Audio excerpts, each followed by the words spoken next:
So good afternoon and hello. Yeah, I'm Michael. I've been a software developer and technical architect and trainer for 15 plus years. And yeah, this is a different type of talk to what I've normally done in the past, I have to admit. So it's always fun trying something new. So I've been, I think by most people's standards, pretty successful in my career. I'm sort of have a reasonably senior role. I've done a bunch of jobs I've quite enjoyed. But one thing I found out quite early on in my life was that I found life really quite tiring. And as life went on, I discovered I was still finding life really quite tiring. And I went to see doctors about it, and there wasn't really sort of anything they could find wrong with me. Lots of blood tests, great fun. And I sort of talked to various other people about it, and there's like none of the obvious things were there. And I spent a long time just trying to work out what was going on. And then about maybe 2 or 3 years ago, I started sort of seeing some things about ADHD, which made me think, oh, that sounds a little bit familiar. And then I listened to a podcast episode with a guy called Mads Torgersen. So some of you may not know, we're the wrong programming community for this, but some of you may not know Mads' name, but he's actually the lead designer for the C# programming language. So this is not someone who is sort of struggling in his professional career. But he was giving this podcast about the fact that he had recently been diagnosed with ADHD, and the thing that had triggered his diagnosis was actually an investigation of chronic fatigue. And I'll mention some of the other things he talked about later in the talk, but that sort of triggered off a whole thing for me of like, okay, I need to dig into this a bit further. So I did. And lo and behold, I did go through this whole sort of sequence of investigation, talking to psychiatrists, having DNA tests, being tested with various drugs, and eventually came to this conclusion that actually, yes, I do have ADHD. And then I immediately realized that I had absolutely no idea what that meant, or what it changed, or what I could do with this knowledge. And so I thought, I need to look into this. And for the rest of the talk, it's worth knowing that at the same time, this was coming out of a period where, having started in a sort of .NET-y, fairly enterprisey world, but being interested in functional programming, and then I'd done a bunch of F#, and then I was working as an independent consultant. And one of the things that I hadn't planned, but I ended up doing, was actually teaching several teams of Ruby developers F#. Which sounds a bit weird, but there were reasons in each case. But that suddenly gave me this realization that there was a bunch of things that I thought I knew about programming that these people were now telling me they didn't agree with, and they had some pretty good reasons. And so we're going to sort of marry up these two lines of investigation as we go forwards. Let's start with the ADHD. So what is ADHD? The short answer, I'm not an expert on the psychiatry side of things, and it will become increasingly apparent as I explain what ADHD is that I'm talking about me as opposed to the population of people who have ADHD, and we'll go into why in a bit. But what is it? The short answer is it's nothing. It's not really a thing. Like quite a few things in the medical sphere, especially in the sort of mental health side of things, it's a symptomatic diagnosis. It is a set of symptoms that enough people share in common that it's useful for the medics to give that bag of symptoms a name. But that doesn't mean that they know where it comes from. It doesn't mean that they know what's causing it. It doesn't necessarily mean that they know how to treat it. And it doesn't mean that all of the people in that category of having some of those symptoms will be helped by the same things, because they may not have those symptoms for the same reasons. So this is why, especially as a non-expert, I can only really talk about me. And I can talk about some of the things I've read that suggest other people may have similar experiences, but fundamentally there's sort of this sort of weird, for me, coming from a sort of mathsy, sciencey background, there's this sort of weird thing of just like, hey, it's a useful label. It's not, that's it, that's all it is. And what's it a label for? And this is, again, gets a bit odd because it was a label that was originally given coming out of investigating why certain people, especially kids, were hyperactive and were not paying attention. And so we got the label of ADHD. But it's kind of evolved over the years which symptoms are interrelated and what they mean. And there is a lot of technical sort of wording out there about what is it, what does it look like, and all the rest of it. How do you get a diagnosis of it? But fundamentally, it's actually come down to represent something very simple. It's a struggle with executive function that causes you distress and which is lifelong. It's always been there for you, and it is there regardless of your circumstances. That's great. What's executive function? Most of you ask, because it's not exactly a term that most people are throwing around the place. And fundamentally in psychology, executive function is the ability to choose to do something and then do it. And that can be really, really short term. So this is where, it's like, how does the hyperactive kid have executive function disorder? It's like, what, a lack of executive function, what does that even mean? And the answer is that they probably do want to sit still for an hour. They have a reason to sit still for an hour. They know they're going to be told off if they don't, but they may not have the executive function to translate that desire to do a thing into actually doing it. I want to do the washing up. It's like, I want clean plates. This thing is down here for a reason, because as you go through the talk, you will hear me talk about a lot of things which I know are everyday experiences for a lot of people, and this is one of the things with ADHD that tends to make people go, well, doesn't everyone get that? And it's really hard to draw the distinctions, because we're humans and we live inside our own heads, and we assign meaning to language which mirrors our own experience. And so I sort of listened to this interview with Mads, and I knew about the chronic fatigue, and I knew that I struggled to sort of keep track of various things in everyday life. I was going, it's like, but is this actually really anything different? Until one day I realized I was in the kitchen, and I had broken down in tears because there was a pile of washing up to do, and I just could not do it. I could not make myself do it. And I suddenly realized, this doesn't sound like the same thing that other people are describing when they say, I don't feel like doing the washing up. This is a fundamentally different experience. But I don't tend to discuss that kind of thing with other people. I don't tend to go into the workplace and say, hey guys, I was crying in the kitchen last night because I couldn't do the washing up. It's like, do you get that too? It's just not a conversation you have with people. And obviously this also applies in the long term. Executive function is a really general term. So it can be, I want to do the washing up. And it can also be, I want to go on holiday. I want to pass my degree. I want to write my thesis. It can be these sort of big things. And again, that last example is there because I failed my degree. I failed my degree badly. And one of the reasons is that those of you who are aware of the UK school system, especially when I was doing it, I think both before and after was a little bit different. But the period I went through, there was very little coursework, and all of the coursework was something that you could sort of do in 3 or 4 weeks, maybe at most. That was kind of the big end. And so you had this nice, structured environment where you got given work on a week-to-week basis, and even if you forgot to do it, well, most of your grade was coming from the final exam anyway. And if you had a piece of coursework, well, if you tried really hard, you could do a 3-week piece of coursework in one day. So even if you'd forgotten about it, you could still hand in something and get a decent grade. And I did really well at school. And then I got to university, where you were expected to study something over a term, and you had continuous assessment.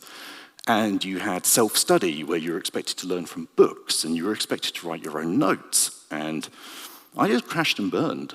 I made it to the end of my first year, and then I was done. So,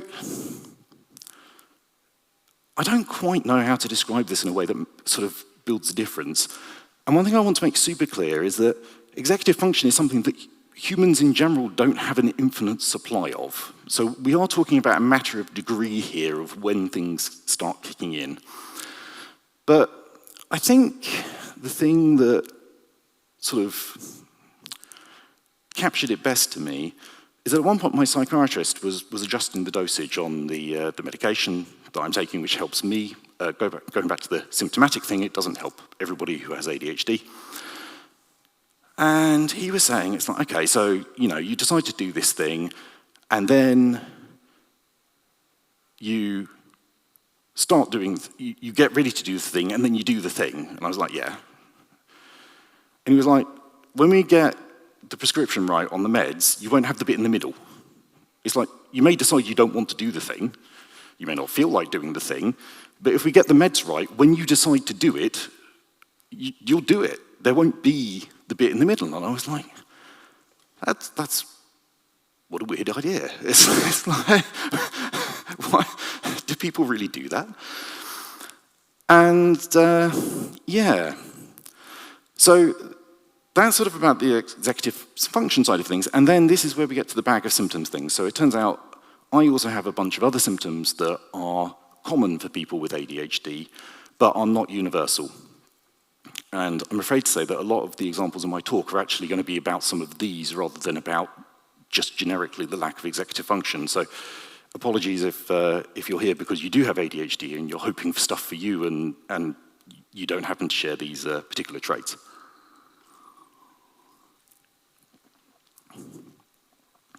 So,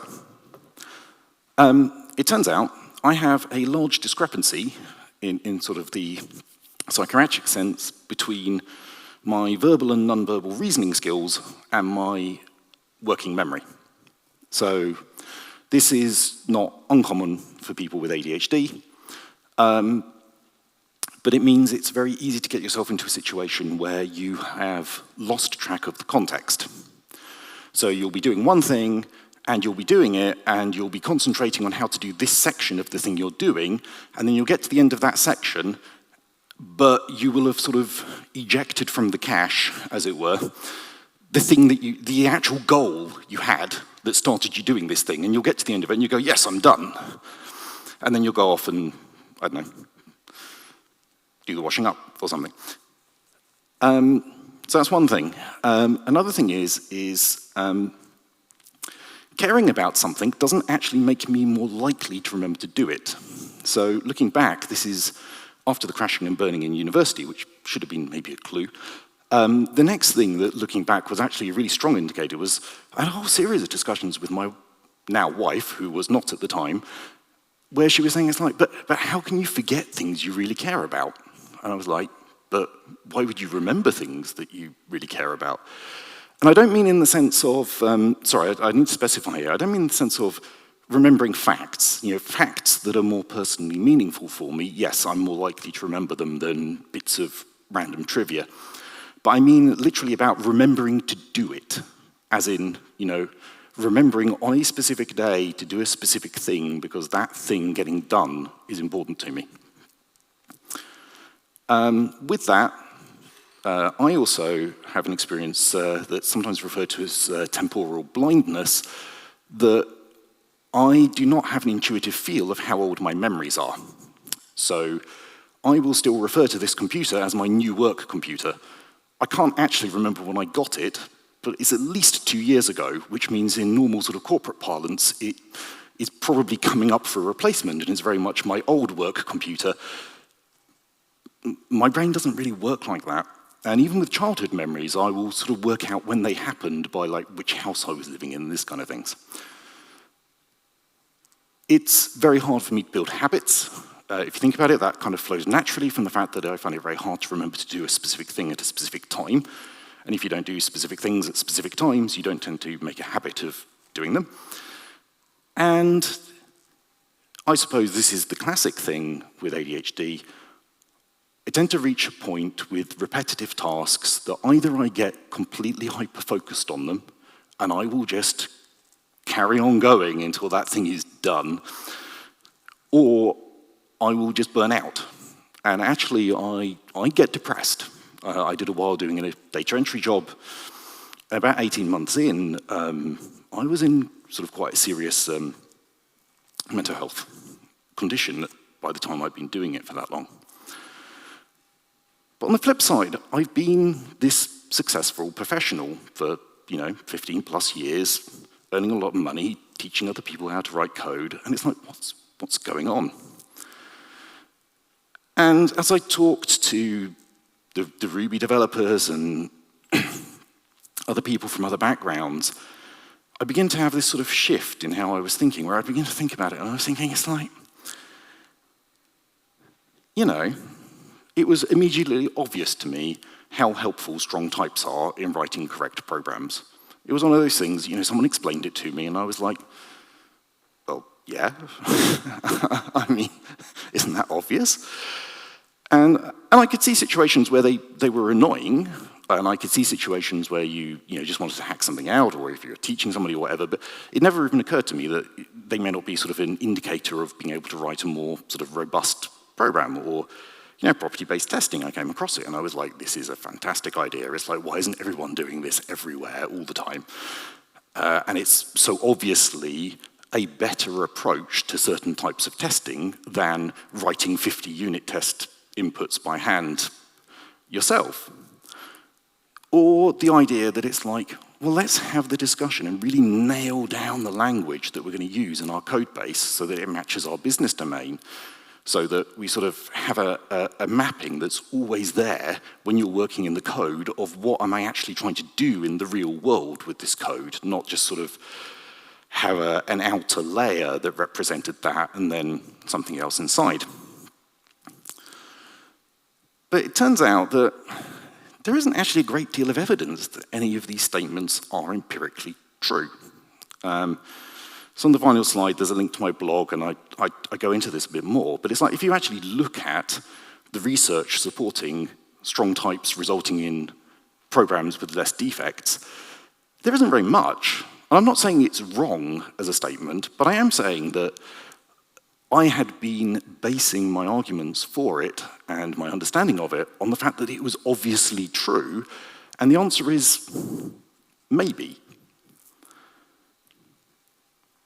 But it was working for me. It was keeping me writing code that worked. So let's try and match some of these things up.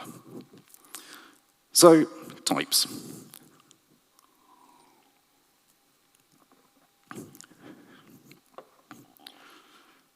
So if you're wondering, by the way, my slides are handwritten because this is what my brain looks like. But this is, if you can't read them, I can do a text version for people afterwards. But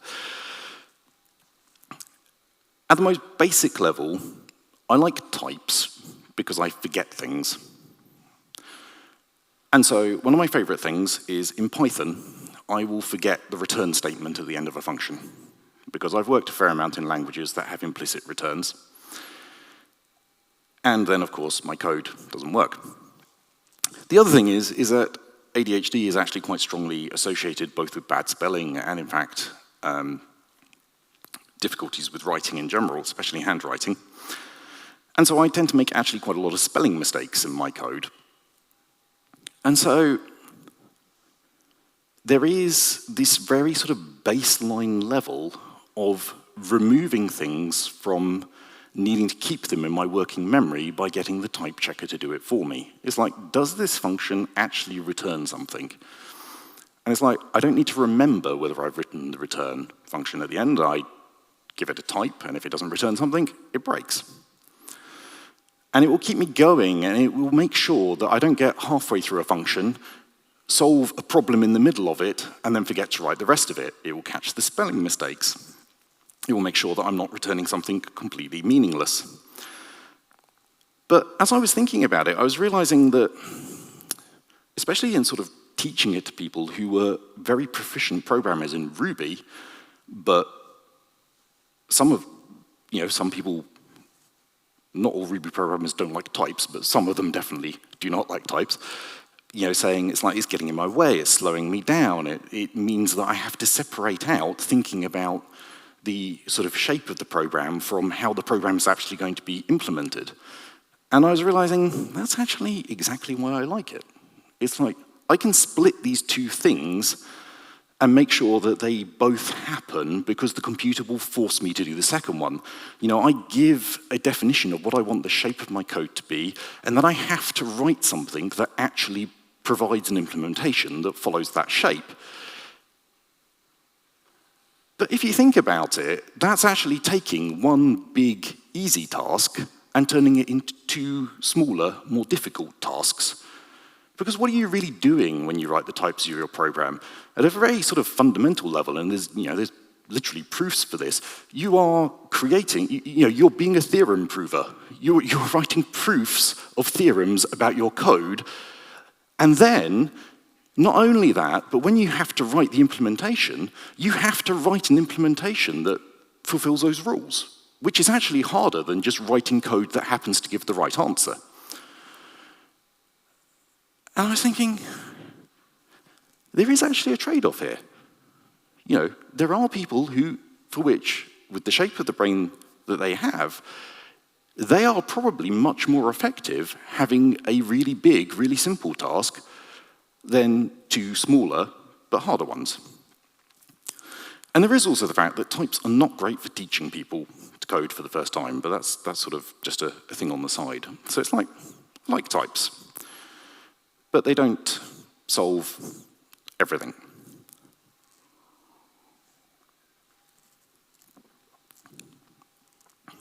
Interestingly, whilst I was writing this talk, I saw a discussion on LinkedIn, bizarrely, which is not a place you normally see interesting discussions about anything, but I was job hunting at the time. Between two relatively well-known people in the Agile community, talking about the fact that they loved test-driven development for the same reason. It allowed them to think about what their code should do, they write the tests for it, and then they'd implement against the tests, and then they'd do the refactoring and all the rest of it. And they were saying, this is great for my ADHD. It's like it keeps me going in the right direction. It gives me that feedback loop, so I've always got something to keep my focus on this. It means I don't forget things because I've thought about the requirements of the code up front. And I could totally get where they were coming from, but I have to admit, I'm on the record as not being a huge fan of TDD. And the reason for that is actually because of where I've seen it in more enterprising environments. What it actually tends to turn into is a series of assertions about what order mocks get called in. And I don't know if you've seen this, but you'll get a piece of code and there'll be someone trying to work out what's happening with the code. And where I would reach for console logging for debugging, if I don't have a debugger, some people reach for what they call TDD instead. And they'll write a test that said, oh yeah, it got at least this far in the method, and this mock was called, and then it will grow, and there'll be another one, and there'll be another one. And then you'll do some refactoring, and you'll swap the order of two function calls in a piece of code, and suddenly there'll be 500 broken tests. And you're like, where did that come from? So what's going on? And it turns out there's actually nothing wrong with what you've done to the code, but you have just broken all of the mock setup of all of the tests. And this is something which I find unbearable, almost literally unbearable, because I end up in this situation where I'm put in a position where either I go and fix all of those tests, which in my mind are obviously pointless and which is mind-numbingly boring, or I have to have the discussion in the PR review of why the code coverage has gone down on the CI server. And it drives me nuts. And yes, I will stop ranting now on that one. But it is kind of something to be aware of. What else have I done? I was looking at my career and I was thinking, it's like, where have I tended to do most of my coding? And the answer is, I've tended to do my coding in really small programming languages. I like Clojure, I like Elm, I like F#. I do not like JavaScript, which unfortunately is what I'm being paid to write at the moment. Well, TypeScript, but anyway. And basically, again, we come down to this fact, it's like, oh, well, small language is obviously simpler, isn't it? It's like, you've just got less stuff to learn. And you can make that argument for something like Elm. Elm has a very specific, dedicated purpose, and it is effectively a domain-specific language for solving that specific problem. And you can make the argument with Elm that it is both a small language and it is simple to learn. Teaching people to program Elm would be right up there as one of my first choices. But then if you get to something like Clojure, or you get to something like F# with computational expressions, that's kind of pseudocode there, that won't actually compile, but suddenly that argument becomes a lot more dubious. It's like, can you really claim that metaprogramming in Clojure is simple? And I don't think I can with a straight face. And having tried to explain computational expressions, which effectively are sort of do notation in F#, but with slightly different trade-offs, I know a lot of people who really struggle to wrap their head around how they work. But the flip side is, once you've learned it, you've learned that one thing. And there is this concept in the psychology of learning of chunking ideas. That when you do something for the first time, you have to break it down into all the little steps, and then you learn the steps, and then you do the steps again, and you do the steps again. But if you're always doing the same steps, at some point, your brain chunks it into a single operation. And that series of steps becomes a single thing that only occupies, this is the total pop science version. It's not obviously quite as clear-cut as this, but in effect, there's the meme that you have like 7 things you can remember at once, and then suddenly instead of having to remember all of the steps and it taking up 5 of your 7 things, you've chunked it into 1, and you're only using 1 of those 7 things. And it turns out that actually, when you've learned something well, the complexity of the chunk doesn't really matter anymore. It takes you longer to learn it, but it doesn't use up more of your working memory. And again, it suddenly is like this thing going off in my head. It's like, okay, it suddenly makes sense to me why I lean into what some people see as these pointlessly abstract, general-purpose ideas. And it's like, why are you sort of hurting your brain trying to work out how that works? And the answer is because at the end of the day, then I've got one thing. And that one thing solves my problems. It's like, if I want to do task-based programming, or I want to deal with missing data, or I want to deal with both at the same time, I still have the one thing that I can think about for doing it. Whereas if you try and keep things simple, you end up with a different answer to all of these questions. And so it's like, okay, well, we've got async and await for if we're dealing with async stuff, and then we've got the the null unification operator? I can never quite remember what they call it officially, the question mark, for if it's not there. And then it's like, I want to do both at the same time, and it's like, now you've got about 5 different options for how you combine these.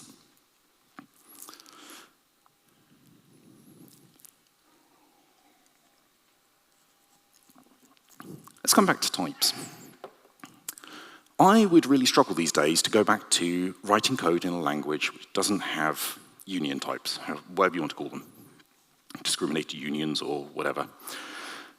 And there is obviously a very immediate code correctness element here. It's like, have I actually covered all of the things I need to? And if I go back and add a new option, do I have to remember all of the places in the code base I need to change now, or does the compiler tell me? And it's like, okay, that's fine. But there's a bit more to it than that as well. Do you remember I was saying that I find it very easy to lose the context? So I find it very easy to get into doing the technical solution side of things, but losing track of the actual business problem I'm trying to solve.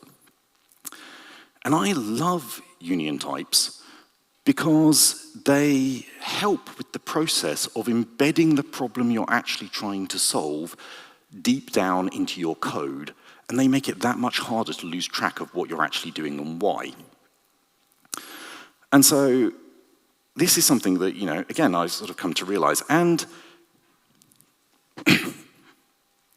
also because one of the things that I think it took us a long time as a sort of industry to start wrapping our heads around, and I don't think good techniques for dealing with it are widespread yet. I think they're sort of becoming known, but they're not sort of fully widespread. It is also the sort of, how do we handle errors? Because the really big fundamental issue I have with errors in most programming languages is that in reality you almost always have 2 main types. Let's call it 3 actually, but the Inquisition.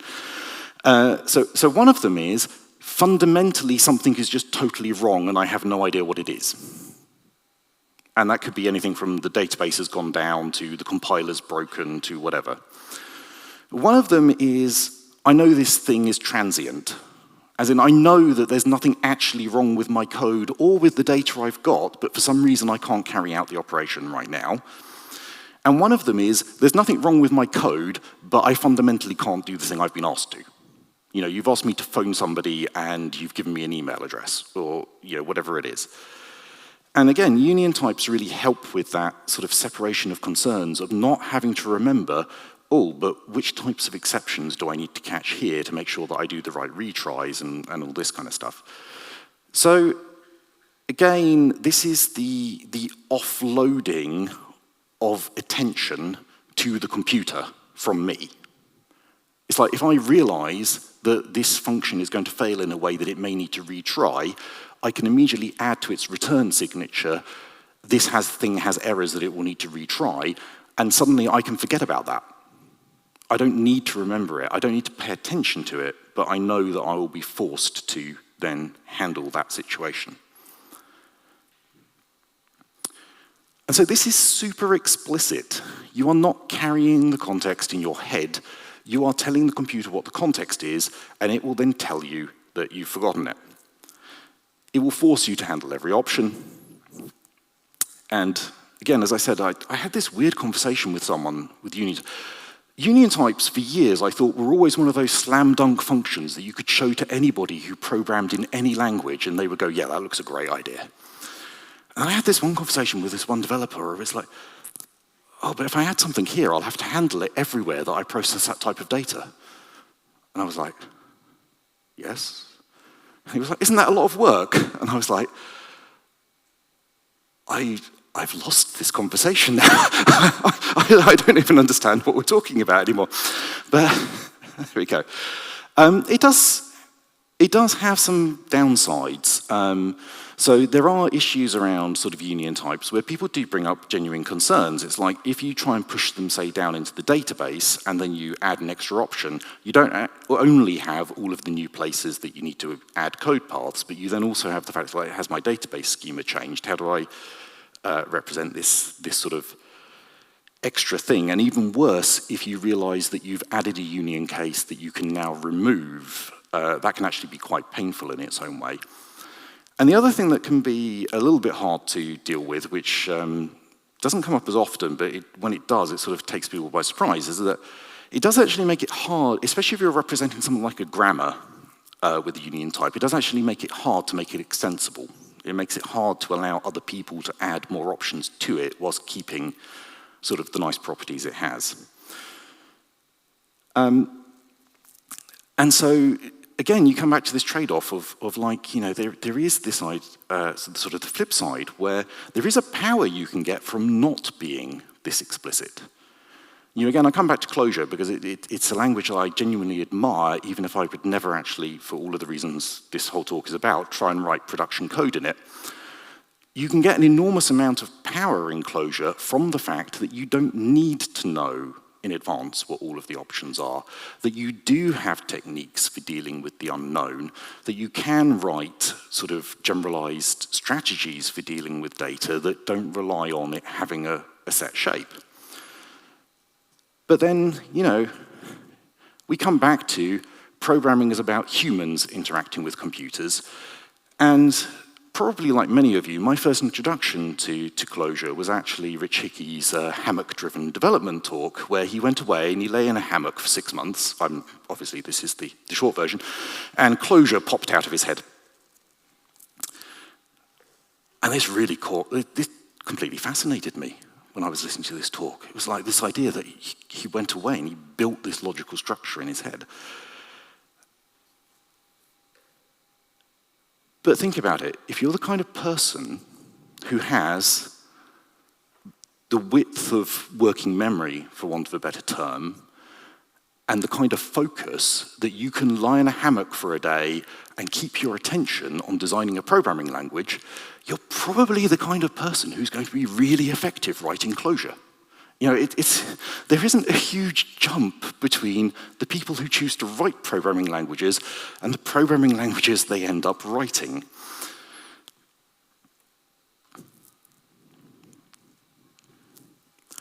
Domain-driven design. This one I kind of put in, and again, this is about keeping context, and it's about solving the actual problems that you really have.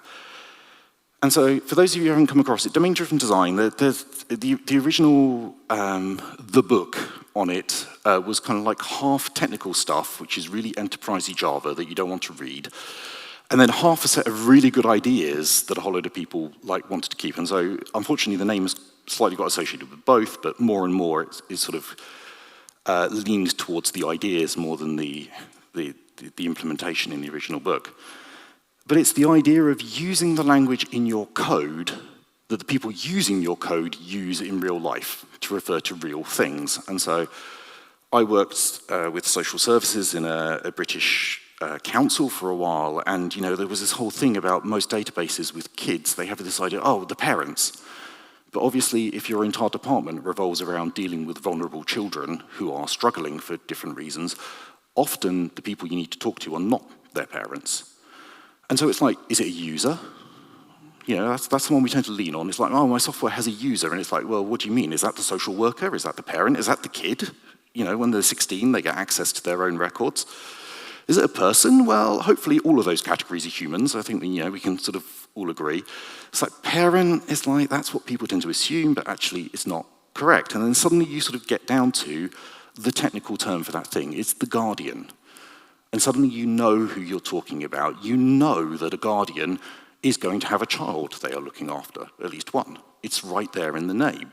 You know that because this is social services, they're going to have a social worker associated with them. And that whole context of the thing you're really thinking about is there in your face is something I find really useful for me. Again, a bit like union types, I had just assumed this is obviously a good idea. And I had a really, to me, very strange conversation with someone who was saying, I don't want to know about all that product stuff. I don't want to have to keep on thinking about that when I'm writing the database layer. And I have to admit, I don't fully get it, but I kind of see a bit where he's coming from. And part of the commentary actually came around introducing new developers to the code base. And he was like, oh, well, I'm teaching them a new code base, and I'm trying to show them how we do stuff, but then I'm also having to teach them the product at the same time. And I have to admit that, for me, I struggle with that argument because that's not how I think about these things. I can definitely buy the argument that the code base doesn't have clear enough divisions to be able to teach people the code base sort of piece by piece, because just lumping the whole sort of ball of mud on people is not the best way of onboarding them. But it had never occurred to me that a good split would be between kind of the outer shell with nice names and trying to keep the middle bit purely technical in some way. It just sort of, to me, and again, looking back, it's because it breaks the context for me, and that's my weak point. Similar thing with property-based testing. It's like, this is not about working memory, this is about the fact that I find repetitive tasks boring. And so after a while, I get very bored of thinking of test data. And so the first time I heard about property-based testing, I was like, this is amazing. It's like, I write a rule, and a whole load of tests happen. And it was just fantastic. And then sort of fuzz testing is a very related concept. And so you end up, you write a generator. So it's like, oh, I want a phone number that's, in the format that people tend to actually submit them. And I want to know what country they're in. And from the two, I'm going to try and work out what their actual international sort of fully qualified phone number is. So it's like, okay, I've got a generator for some input. And then with that input, I'm going to say, by the time I've normalized the number, either I think it's an invalid input, or the number starts with a plus. And obviously that doesn't prove my code is correct. But it does prove that if it says that it's done something, it has at least tried to do something. It's kind of a useful starter point. And I immediately had pushback from some people. It's like, I don't want to learn how the generators work. And if I don't know how the generators work, I can't understand your tests. And your tests are supposed to be documenting your code, so you're forcing people to learn this new technique before they can understand how your code works. And there is an element of truth to that. It's very easy to get too carried away with generators in property-based testing. The other complaint I had, which was very bizarre, it wasn't so much a complaint, it was more an unexpected side effect, is that it turns out that this piece of code here will immediately and reliably give you 100% test coverage, because it will exercise the function in every possible way. Unfortunately, it isn't actually checking whether the outputs are correct, it's only checking whether the outputs start with a plus. And so this is where we come back to the conversation before about, oh, that's amazing, you've added an enormous amount of test coverage to our code. And it's like, yeah, but I'm only testing for pluses. It's like, don't use coverage as a robustness metric, please.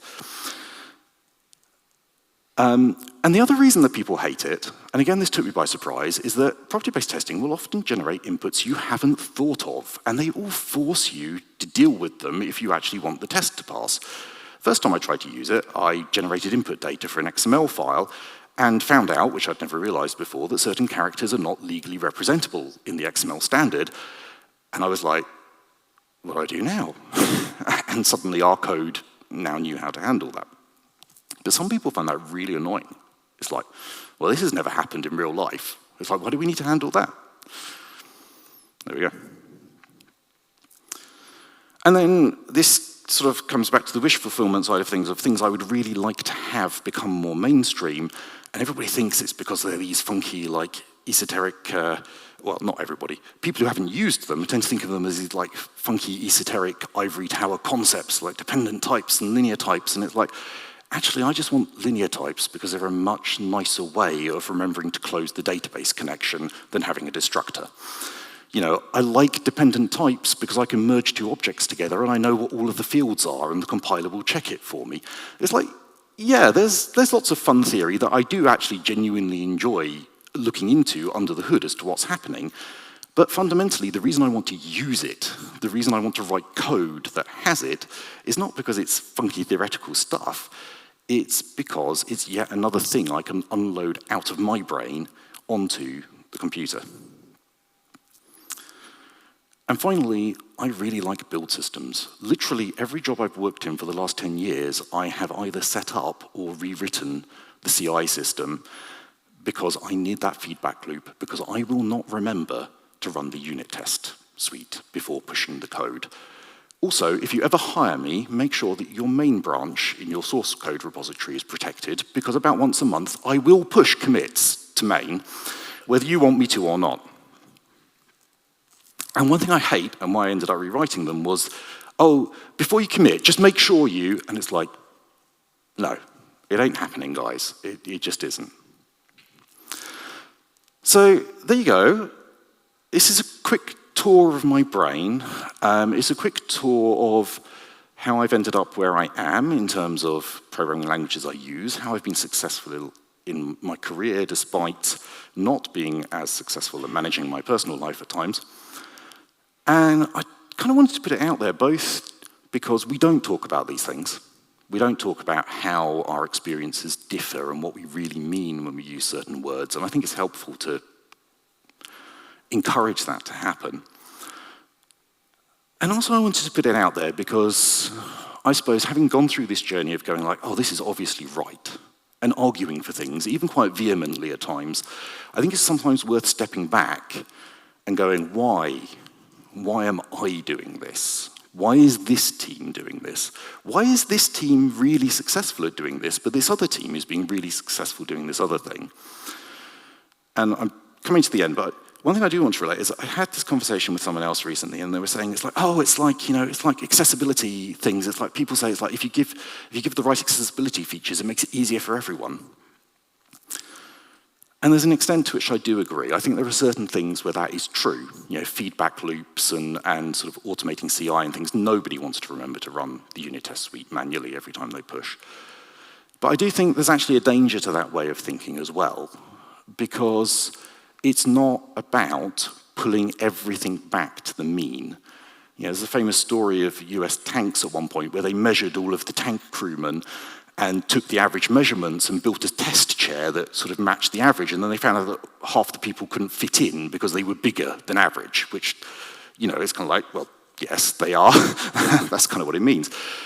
And I think we need to be careful with that. You know, we are writing code, we are talking to computers, but we are also humans, and we are humans talking to computers, and we're humans talking to each other. There we go. I think that's me done.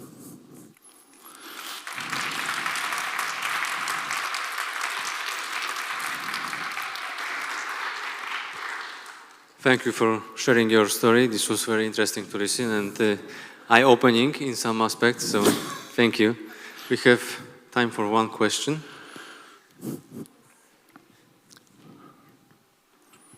Hi, thank you for your talk. So, quick question.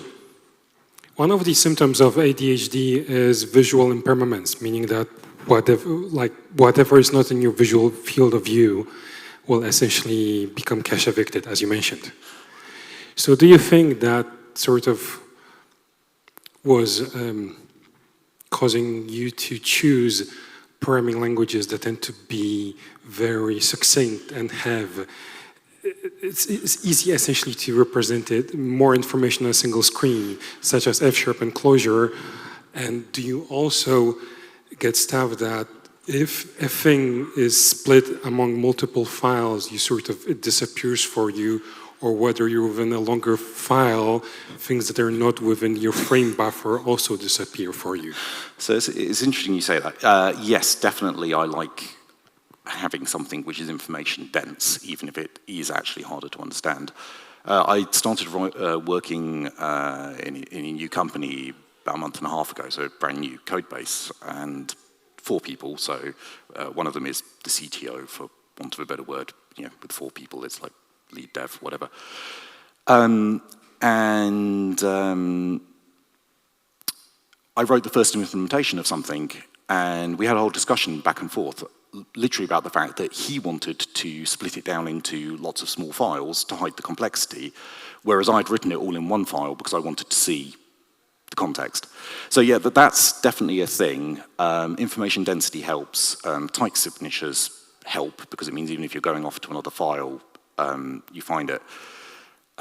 Sort of you've got an idea of what you're looking for. But yeah, I tend to be quite deliberate about my programming environment and rely heavily on being able to open files and have them visible next to the thing I'm actually working on whilst I'm working on it. All right, let's give Michael another round of applause.